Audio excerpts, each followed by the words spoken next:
Muy buenos días a todos que están viendo esta clase, esta video clase grabada. Eh, Estamos haciéndola para el segundo nivel medio de la jornada diurna.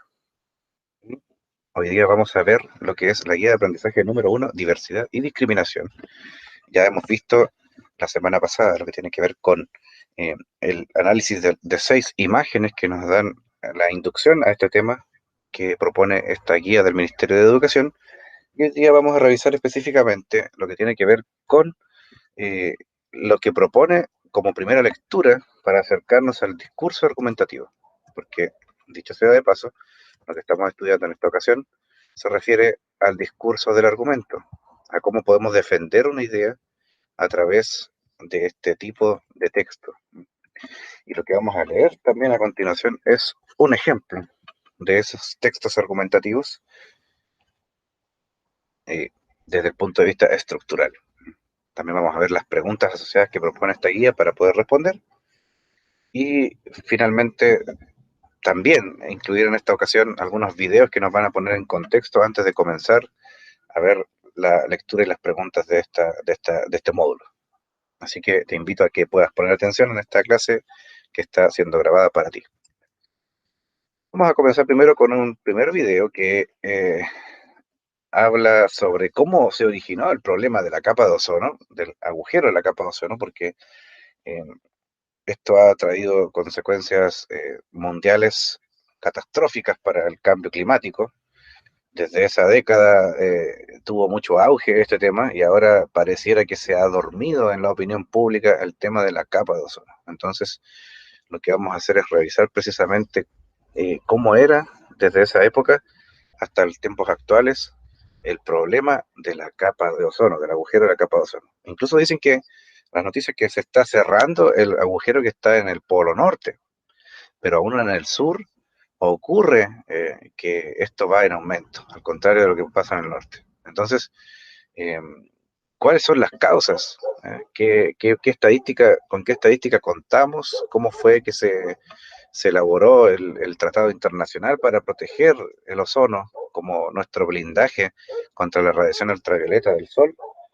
Eso es el motivo que tenemos en esta clase y también vamos a conocer el texto argumentativo que acompaña el módulo 1 para poder saber de qué se trata y contestar las preguntas asociadas. Así que lo primero que vamos a hacer es observar este video que se encuentra en YouTube, que se llama ¿Qué fue del agujero de la capa de ozono?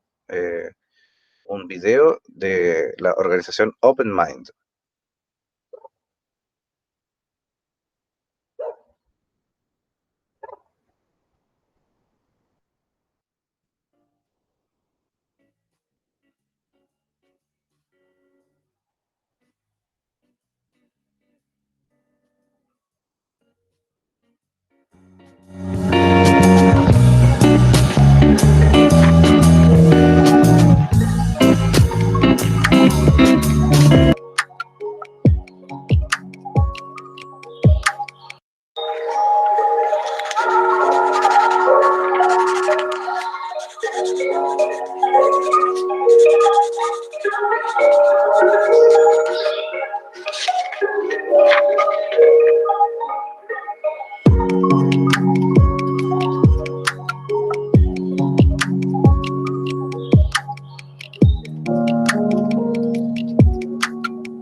Como podemos ver en este, como podemos ver en este video que acabamos de visualizar, aparece el tema de la capa de ozono como algo que data de los años 70, de la década de los 70. Y esta larga data, que ha pasado por varias décadas de discusión, ha conducido a poder determinar que el cloro es uno de los elementos que produce el desgaste de la capa de ozono.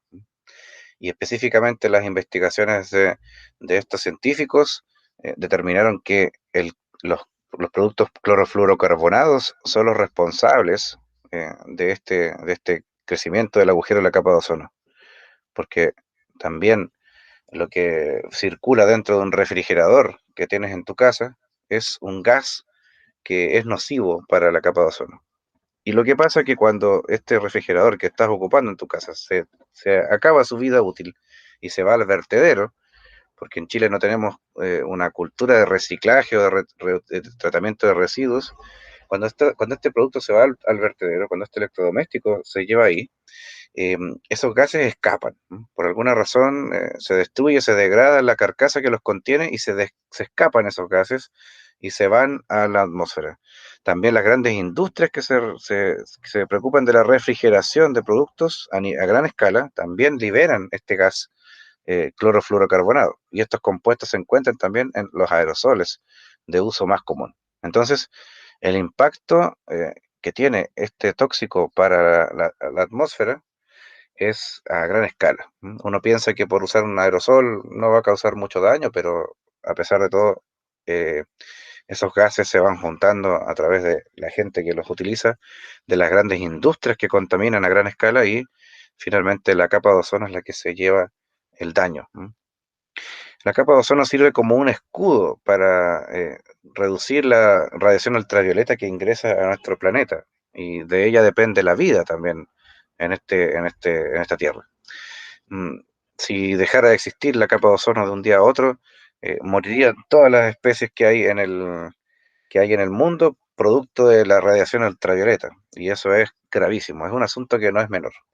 Entonces, al decir esto, que nos queda claro que el uso indiscriminado de de los elementos clorofluorocarbonados ha provocado este desgaste prematuro de la capa de ozono.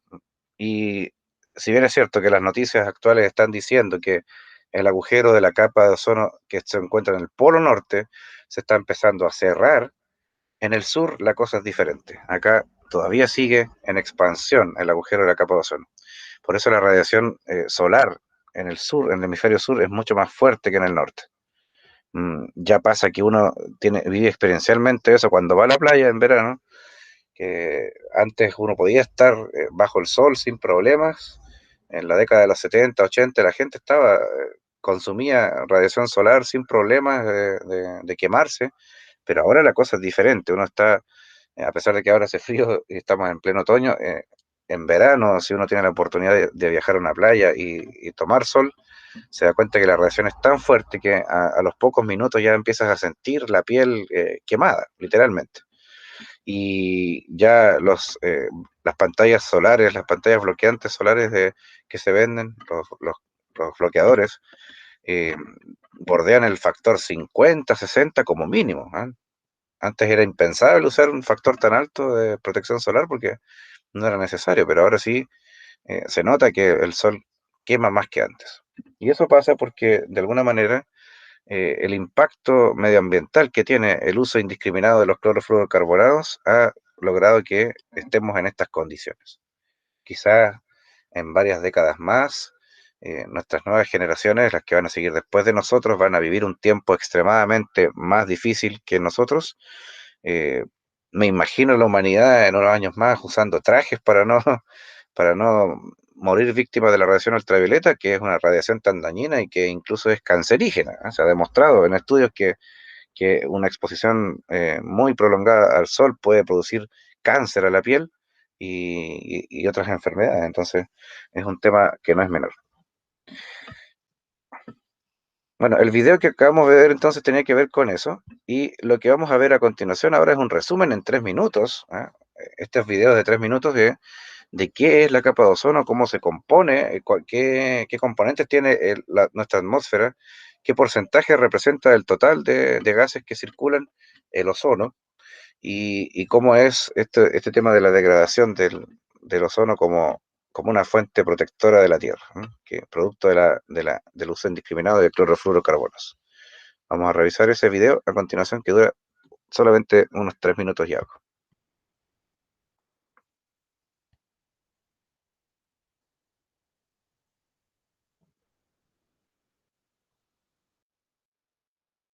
La capa de ozono en 3 minutos. Lo primero que hay que saber es que la Tierra está rodeada por varios gases alrededor de la superficie terrestre. Estos gases conforman la atmósfera y está compuesta por un 78% de nitrógeno, 21% de oxígeno y 1% de otros gases. Dentro de este 1% está el CO2, el metano, vapor de agua y sí, también el ozono atmosférico, el cual se compone por 3 moléculas de oxígeno. Este ozono está en todo el planeta, por lo que se dice que se forma una capa de ozono alrededor de la Tierra. Esta capa se encuentra a 30 kilómetros aproximadamente de altitud. Porque es importante, nuestro Sol emite radiación solar en forma de radiación infrarroja, luz visible y radiación ultravioleta, y esta capa es la encargada de absorber cierta radiación UV, conocida como UVC y UVB, y permite pasar la radiación UVA, permitiendo así el desarrollo de la vida en la Tierra. Sin embargo, gracias a la investigación del Dr. Mario Molina, un ingeniero químico mexicano, junto a sus colegas, en 1973 encontraron evidencia de que al vertir ciertas sustancias químicas a la atmósfera, estas podrían interactuar químicamente con el ozono atmosférico y reducirlo, lo cual generaría un problema para la humanidad. Esta investigación le valió el Premio Nobel en Química al Dr. Mario Molina. Estas sustancias químicas eran conocidas como clorofluorocarbonos, o CFEs para corto, y estaban contenidas en aerosoles, refrigerantes y otros productos industriales de la época. Estos CFCs contenían moléculas de cloro en su composición, las cuales, al interactuar con el ozono atmosférico, lo separaban, y se generaba una reacción en cadena, separando aún más moléculas de ozono. La preocupación de Molina en 1973 no era solo que se redujera el ozono en la atmósfera, sino que se llegara a un desgaste total y la radiación UVB y UVC llegaran a la superficie terrestre, generando grandes problemas. Años más tarde, en 1985, una investigación británica en Reino Unido encontró el conocido agujero en la capa de ozono, en el polo sur de la Tierra. El agujero de ozono no es realmente un agujero, sino un adelgazamiento de la capa de ozono sobre la región del polo sur. Esto sucede debido a que en los meses de agosto y septiembre empieza la primavera en el hemisferio sur y se genera un vórtice polar de aire sobre este polo sur. Estas condiciones generan una concentración de CFCs y propician que estas zonas se generen reacciones químicas que provocan la destrucción rápida de moléculas de ozono gracias a la molécula de cloro de los CFCs contra el ozono atmosférico. Generalmente, el agujero en la capa de ozono se cierra cuando el vórtice polar de aire se desvanece, a inicios de enero. Este agujero puede variar debido a la temperatura de la Tierra, los patrones del clima o del Sol, así como por la fuerza del vórtice polar que se forma. A raíz de estos descubrimientos, la comunidad internacional juntaron esfuerzos para que se pudiera lograr un consenso y pudieran eliminarse paulatinamente estas sustancias, agotadoras de la capa de ozono. Finalmente, en 1987, la ONU llegó al conocido Protocolo de Montreal relativo a las sustancias agotadoras de la capa de ozono, con lo cual los países fueron reduciendo y limitando su uso mediante políticas públicas. Aunque los CFCs no duran para siempre, sí podemos ver que la humanidad afectó el equilibrio ecológico de una manera importante, y si no se hubieran tomado medidas, para mediados del siglo podríamos habernos quedado sin capa de ozono y se contaría otra historia. Pero esto comprueba que usando la ciencia como base para el desarrollo de la humanidad, se nos permite tener un mejor desarrollo. Si te gustó este video, no olvides darle like y compartirlo. También síguenos en nuestras redes de Un Poco Más MX para que puedas conocer un poco más de muchos más temas ambientales. Yo soy Mr. Green y nos vemos en el siguiente video.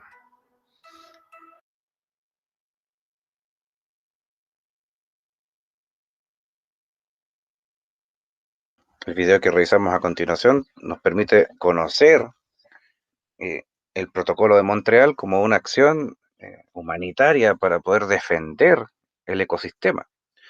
Porque si seguíamos utilizando estos productos a gran escala, como nos está mostrando ahí, íbamos a ir condenados al fracaso, condenados a la muerte. Tres tipos de radiaciones ultravioletas son las que ingresan a nuestro planeta. Las UVA, que son las que son relativamente benignas para el ser humano y para las especies que hay, y que son necesarias para la vida. Pero las radiaciones UVB y UVC son las que el ozono refleja hacia el exterior, hacia el espacio exterior, y que si entraran a nuestro ecosistema serían de daños considerables. Entonces, así funciona. También está la radiación infrarroja, que es la que produce el calor para mantener la temperatura terrestre, y, y la radiación de luz, por supuesto. Gracias al sol tenemos la luz del día. Eh, es increíble a estas alturas pensar que cualquiera de nuestras acciones, por muy pequeña que sea, porque el chileno tiende a justificarse, yo no hago nada por mí, ¿cierto? Esto ya va de mal en peor, yo no tengo problemas, sigo contaminando. Es increíble pensar que cada una de nuestras acciones, por muy pequeña que sea, sumada a las de otros individuos que piensan parecido, producen grandes catástrofes a nivel global.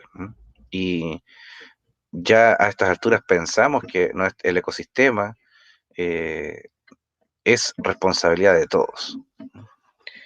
¿Cómo vamos a poder luchar contra aquello si somos nosotros simples usuarios de elementos como aerosoles y todo eso? Pero, ¿qué pasa con las industrias? Dicen, las industrias que queman y queman residuos y van contaminando la atmósfera a una razón muy vertiginosa en comparación al daño que hacemos nosotros como personas. Claro, es verdad, pero también es cierto que, por ejemplo, ahora usted se pone a pensar, abre su ventana a esa hora de las 9 de la noche, 10 de la noche, cuando hace frío y nota que el aire ya no es el mismo que era hace 10, 20 años atrás. El aire ha cambiado por el uso de la leña como combustible principal en las estufas de combustión lenta. Acá en Valdivia se usa mucho la calefacción a leña. Se da cuenta de que el aire ya está lleno de polución a esa hora. Además, el parque automotriz que ha crecido indiscriminadamente en nuestra ciudad, de hace 10 años atrás, 20 años atrás, no había tanto vehículo como ahora, también ha producido que el monóxido de carbono que sale de los tubos de escape de esos vehículos ha ido a parar a la atmósfera. Entonces, es toda esa polución, toda esa contaminación que ocurre en el día, baja en la noche por la temperatura y contamina el aire a tal extremo que usted sale un poco a la calle y llega con la ropa pasada a humo. Eso no sé si lo ha notado, pero en Valdivia ocurre así. La guía de aprendizaje número 1, diversidad y discriminación, y ya nos mostró la vez pasada, yo la estoy mostrando aquí. Vuelvo otra vez a mostrar el procedimiento. Yo voy acá al comienzo de Drive, que este enlace al que puedo acceder en Facebook. Entonces entro a banco de guías, voy a banco de guías y tengo acá segundo nivel medio. Vamos a buscar el curso, en este caso segundo nivel medio D, entramos, seleccionamos y entramos a la primera carpeta, que es la de la asignatura, y en donde dice textos Mineduc, en la segunda carpeta, aquí, esta carpeta que compartí con ustedes el 5 de abril de este año, aparecen los 6 módulos que estamos estudiando. Entonces vamos a abrir el primero, como lo teníamos acá, y la semana pasada en este módulo leímos la introducción, más abajo sale, diversidad y discriminación. Leímos la introducción. Eh, hemos hablado de lo que significa para nosotros las percepciones, que nuestra percepción es limitada y cómo eso influye, por supuesto, en lo que estamos argumentando. Cada persona defiende sus ideas según su percepción y eso también es bueno considerarlo. En los tipos de textos que vamos a analizar en este módulo está el texto argumentativo, que es el texto que tiene como fin convencer o persuadir al lector de una idea. Y hemos trabajado estas imágenes que cada uno de ustedes pudo interpretar como tarea inicial. Luego hay unas preguntas asociadas que se encuentran acá, pero lo que vamos a ver hoy día es lo siguiente. Bueno, ¿para qué sirve argumentar? ¿Para qué entrenar esta habilidad que es tan necesaria en estos tiempos? ¿Por qué es necesaria? Como ya se dijo, estoy leyendo lo que dice el texto ahí en la página 11 de nuestra guía de segundo nivel o educación media, la guía de lenguaje y diversidad de discriminación, dice, como ya se dijo, la argumentación constituye una actividad relevante en la vida en sociedad. Por lo tanto, es importante y necesario desarrollar las habilidades argumentativas, y aquí señalamos algunas de las razones. ¿Para qué sirve, para qué te sirve argumentar? Te sirve específicamente para exponer nuestras ideas con fundamentos valederos, ¿no? Porque hay mucha gente que anda por ahí argumentando sin validez. No, es que yo lo vi en la tele, entonces es verdad, todo es sometible a duda.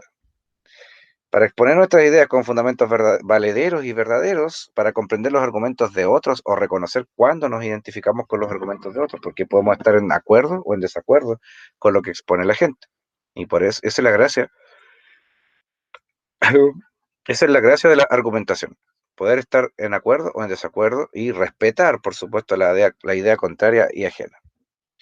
Para darnos cuenta de cuándo las ideas de otros no tienen fundamentos de peso y por lo tanto no tienen tanta validez. Y aquí es exquisito poder analizar, por ejemplo, el lenguaje político, cuando están todos en campaña los candidatos, hacen gala del discurso del argumento y uno puede someter esta forma de hablar a la prueba de la blancura para saber si en realidad están diciendo algo de verdad o es algo que no tiene fundamento.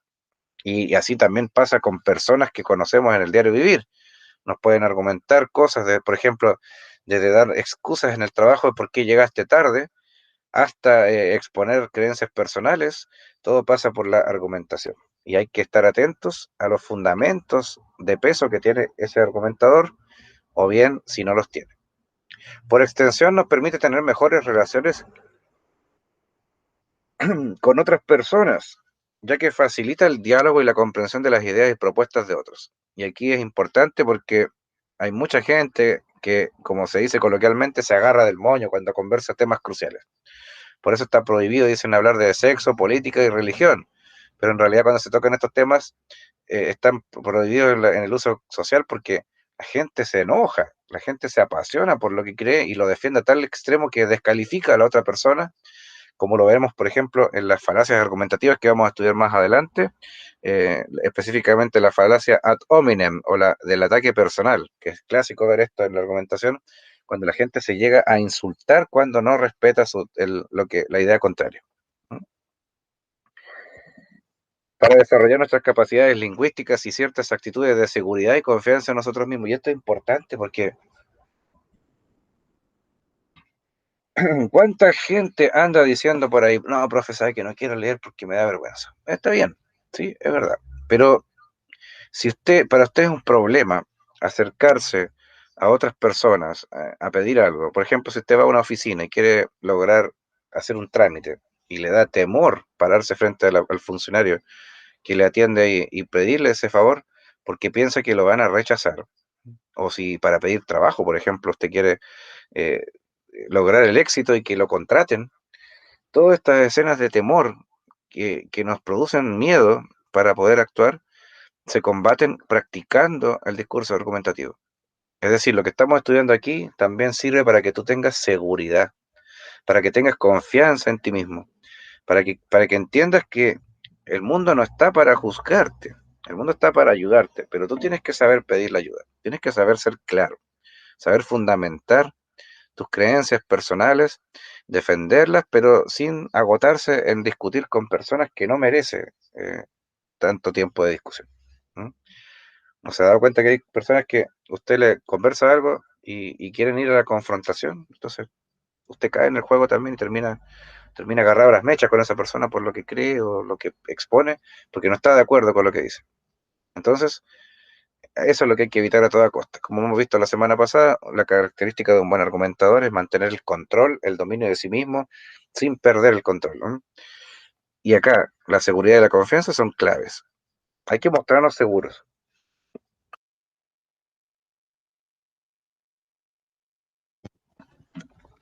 tener la evidencia de cómo la argumentación está presente en nuestras interacciones, les invitamos a desarrollar este ejercicio. Bueno, aquí esto lo vamos a obviar porque era enfocado a hablar oralmente en clases, pero vamos a ir directamente acá. Mira, bajamos un poco y después de esta página, de la página 14, en la página 14 nos vamos a encontrar con el primer texto de análisis y que habla justamente de lo que estuvimos viendo en los videos. La capa de ozono. La destrucción de la capa de ozono se llama este texto. Y es un texto breve, muy pequeño, pero que nos viene a graficar cómo se compone un texto de este tipo. Lo que estamos leyendo es un texto argumentativo. Y se llama La destrucción de la capa de ozono. Vamos a leerlo primero y luego vamos a comentar lo que aparece al lado derecho, ahí que está ahí, esas notas a referencia del costado. La capa de ozono que envuelve nuestro planeta es como un manto que protege a los seres vivos de los rayos ultravioleta.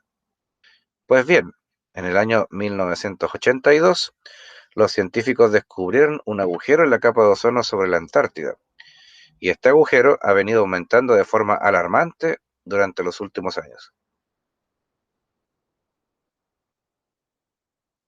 Se ha comprobado que la destrucción de la capa de ozono se produce por la liberación de algunos gases, como el monóxido de carbono, el dióxido de carbono y los gases clorofluorocarbonados. Esto parece trabalengua, clorofluorocarbonados, empleados en aerosoles, disolventes y circuitos de refrigeración de los frigoríficos. Si el proceso de destrucción de la capa de ozono continuara, se desencadenaría un conjunto de fenómenos de consecuencias catastróficas para la humanidad. Los principales serían estos. 1. La temperatura de la Tierra aumentaría varios grados, de modo que el hielo de los casquetes polares se fundiría y aumentaría el nivel de los mares. En consecuencia, las poblaciones costeras quedarían anegadas. 2. Las radiaciones ultravioleta llegarían hasta la superficie terrestre con mayor intensidad y, en consecuencia, aumentarían espectacularmente los casos de ceguera y de cáncer a la piel. O sea, no solo la piel se afecta, sino también nuestros ojos, porque la radiación ultravioleta es dañina para la vista. Por todo ello, urge limitar la fabricación y el uso industrial o doméstico de los gases causantes de la degradación de la capa de ozono.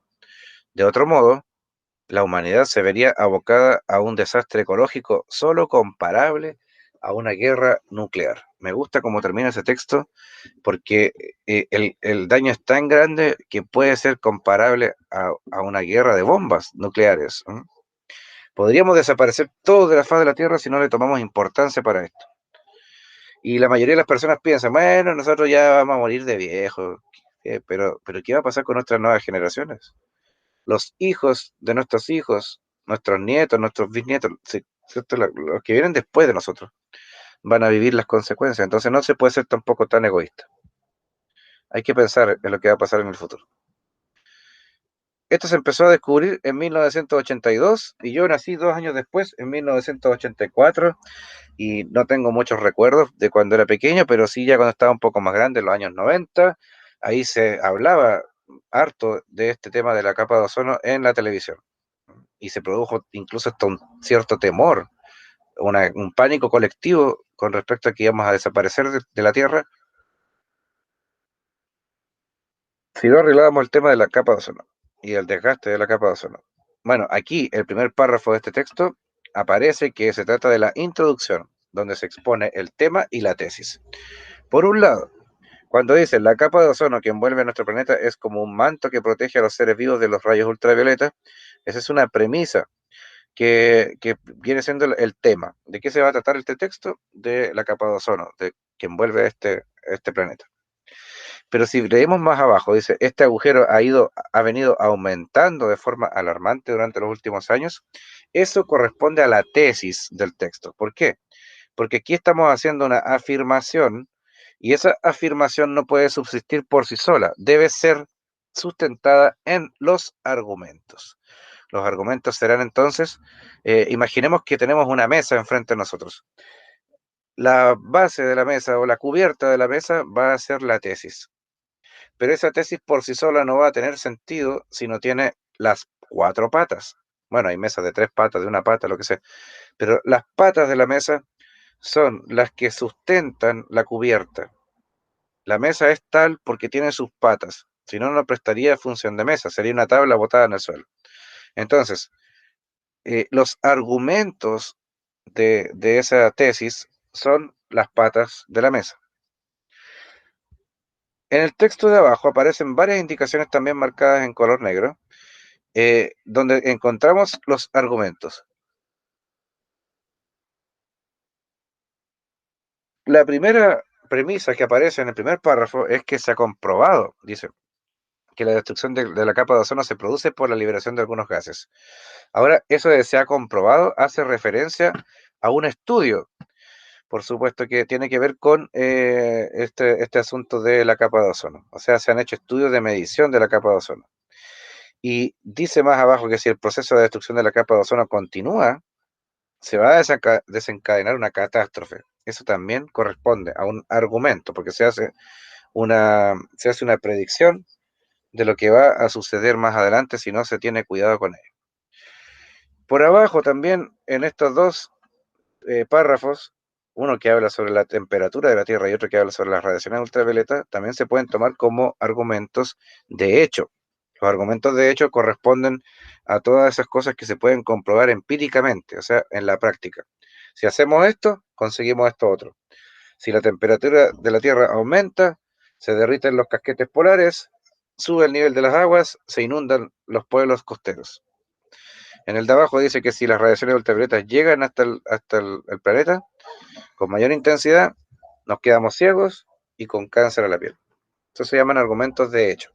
Son argumentos causales.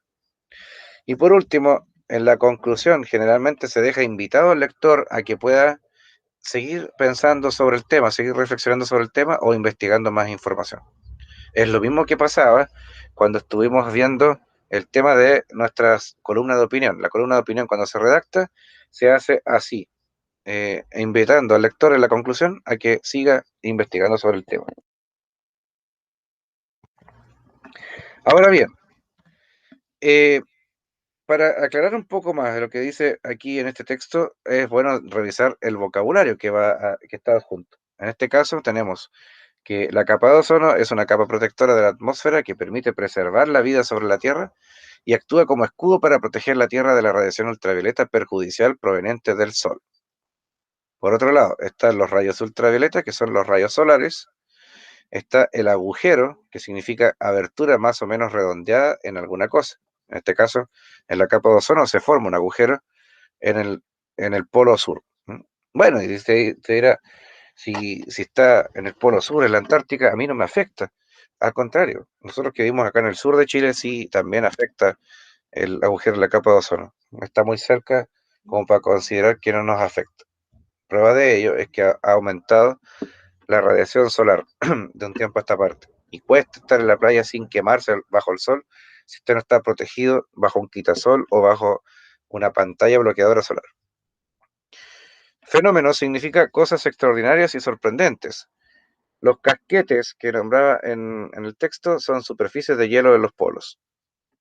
Anegar algo es inundar con agua u otro líquido. Hay ciudades que se han anegado. Degradación, disminución gradual de cualidad o característica de algo. Y ecológico, relativo al medio ambiente y la naturaleza. Finalizamos examinando las preguntas. Estructura del texto argumentativo. Como se puede apreciar en la destrucción de la capa de ozono, el texto argumentativo tiene una estructura parecida a la de textos revisados anteriormente. O sea, nosotros estamos viendo la columna de opinión y la columna de opinión también tenía introducción, desarrollo y conclusión, y aquí es igual. En la introducción se plantea el tema y la tesis o idea que sintetiza el pensamiento que sostiene el autor del texto. Usted tiene que comenzar en la introducción diciendo, yo creo esto porque tal cosa. Esa es la tesis, la idea. Siempre se plantea como afirmación. Normalmente el título del texto nos entrega alguna información acerca de la tesis que se postula. Ahora, profe, ¿la tesis es eso que hacen ustedes en la universidad cuando...? No, en realidad no se refiere a eso. Si bien es cierto, un significado de tesis significa este trabajo que se hace para obtener el título o el grado académico al final de una carrera universitaria, acá tesis se refiere simplemente a una frase u oración que nos deja en claro la postura de creencias del autor. Si usted cree que hay vida en otros planetas, esa viene siendo su tesis, pero tiene que respaldarla mediante argumentos. ¿Qué argumentos podría decir respecto a que si hay vida en otro planeta o no? Pues bien, en el desarrollo se exponen los argumentos o razones que le dan respaldo a la tesis y en la conclusión se sintetizan los argumentos expuestos, reafirma la tesis presentada o se realizan sugerencias. En muchas ocasiones en el desarrollo también se plantean los contraargumentos, que son los argumentos contrarios a la tesis planteada, pero que el autor utiliza para responder por adelantado a los posibles cuestionamientos de otra persona. Aquí tenemos 4 preguntas. En relación al texto, la destrucción de la capa de ozono, responde a lo siguiente. Letra A. ¿De qué tema se aborda en el texto? B. ¿Cuál es la tesis? C. ¿Cuáles son los argumentos? Y D. ¿Qué se concluye? Si se fija, 4 cosas. El tema, la tesis, los argumentos y la conclusión. Tal cual. ¿Podría usted escribir en pocas líneas cada una de ellas? En fin, este texto que aparece en la página 14 de tu libro Diversidad y Discriminación está como tarea entonces para esta semana, junto a sus 4 preguntas adjuntas que encontrarás en las siguientes páginas. Se trata de nuestro primer acercamiento, ahora no a solamente columnas de opinión, porque una columna de opinión es un texto muy básico en cuanto a la argumentación. Ahora nos vamos a introducir en los textos argumentativos de carácter profesional. Y vamos a analizar su estructura, contenido y composición.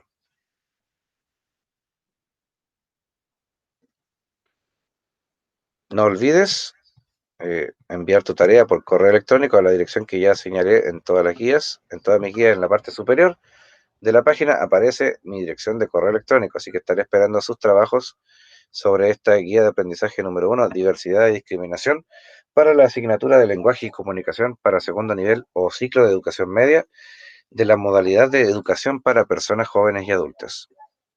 Nos veremos en una próxima clase, en 7 días más.